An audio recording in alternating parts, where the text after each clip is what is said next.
Buronan Interpol kabur akibat imigrasi Bali lalai.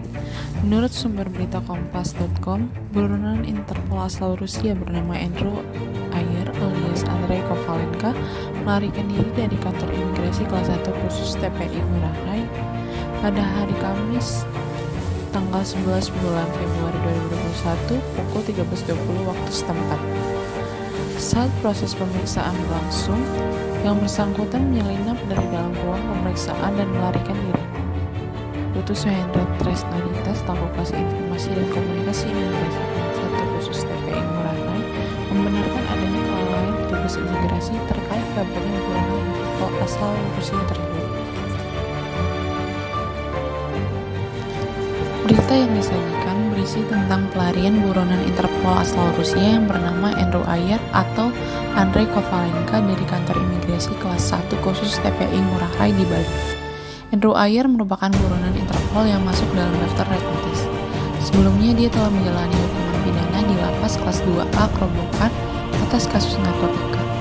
Setelah masa hukuman pidananya berakhir, Andrew Ayer ditransfer ke kantor imigrasi kelas 1 khusus TPI Ngurah Rai untuk proses tindakan administrasi keimigrasian, pendeportasian, dan pengusulan cekal. Rencananya dia akan dipindahkan ke rumah detensi imigrasi Denpasar karena keterbatasan ruang detensi di kantor imigrasi tersebut.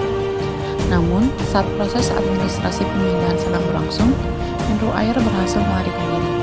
Dia diduga melakukan pelarian saat petugas imigrasi yang menjaganya sedang duduk untuk mengambil ciri-ciri dan keterangan lainnya.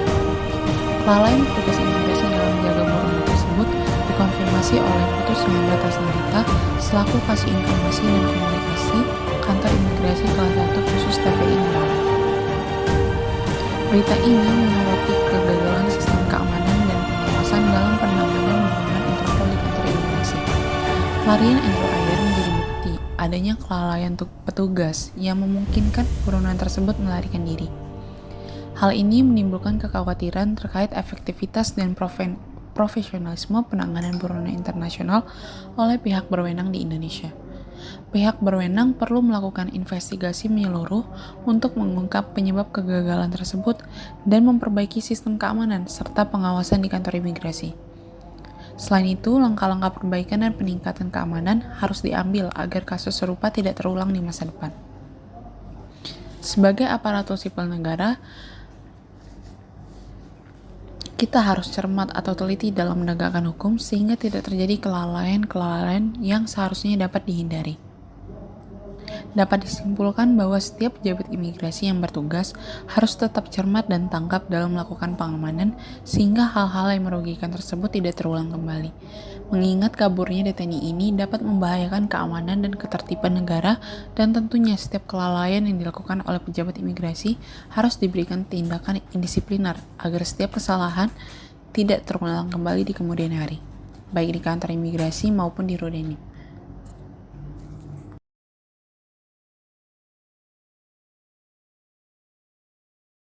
Baik, terima kasih atas kesempatannya. Di sini saya akan menjelaskan mengenai kasus kedua, yaitu kelakuan oknum petugas di Bandara Soekarno-Hatta, Tangerang yang menjadi sorotan, di mana petugas menyasar penumpang dari luar negeri begitu turun dari pesawat tiba di bandara. Petugas tersebut tidak ramah terhadap penumpang tersebut. Tangerang, Banten. Isi koper Putri Kasus ini Sulung Gus Dur berkaitan dengan itu anak dari Presiden keempat, yaitu Gus Dur. Petugas bea cukai Dalam di bandara. hal ini, Kejadian anak itu yang bernama dibagikan Alisa Wahid yang disangka TKW dan koper miliknya diaduk-aduk oleh petugas imigrasi di Bandara Soekarno-Hatta, Tangerang, Banten. Meski Alisa Wahid merupakan anak mantan presiden, nyatanya dia tetap mendapatkan perlakuan tak mengenakan dari petugas. Pengalaman ini yang dialami oleh Alisa Wahid tersebut ia bagikan di media sosial Twitternya. Dalam curhatnya, Putri Gus Dur tersebut tiba di Bandara Cengkareng setelah menghadiri acara di Taiwan. Dengan kondisi tubuh yang sudah lelah lantaran agenda yang padat dan perjalanan yang banyak memakan waktu, Alisa Wahid harus mendapatkan perlakuan kurang mengenakan dari petugas imigrasi. Dalam curhatnya di Twitter, Alisa Wahid melihat petugas imigrasi yang memeriksanya itu bermuka kecut. Bahkan Alisa Wahid seolah disangka sebagai tenaga kerja wanita. Petugas juga mencecar pekerjaan Hal apa yang itu dilakukan Alisa hingga dikarenakan membuat kedatangan dirinya Alisa sering Wahid pergi saat ke luar itu negeri. berbarengan dengan Setelah para TKW memeriksa yang juga paspor berasal dari Alisa, Taiwan. akhirnya petugas Tak hanya itu, mengizinkannya koper lewat. Alisa Wahid Ikuti juga terus sempat berita diacak-acak menarik oleh lainnya. petugas tersebut. Jangan lupa like dan Alisa share seluruh menceritakan akun saat Tribun Medan. itu ia pulang dari Taiwan untuk mengikuti sebuah konferensi dari lembaga swadaya masyarakat atau LSM yang ia ikuti. Di dalam ruang pemeriksaan, seorang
selanjutnya saya akan menjelaskan kesimpulan dari kedua kasus tersebut, bahwa dari kedua kasus yang diambil, baik kasus mengenai buronan Interpol asal Rusia yang bernama Andrei Kovalenka yang melarikan diri dari kantor imigrasi kelas 1 khusus TPI Ngurah Rai Bali, maupun kasus mengenai kelakuan oknum petugas di Bandara Soekarno-Hatta, Tangerang, membuktikan bahwa masih adanya para oknum yang belum melaksanakan pelayanan dengan baik.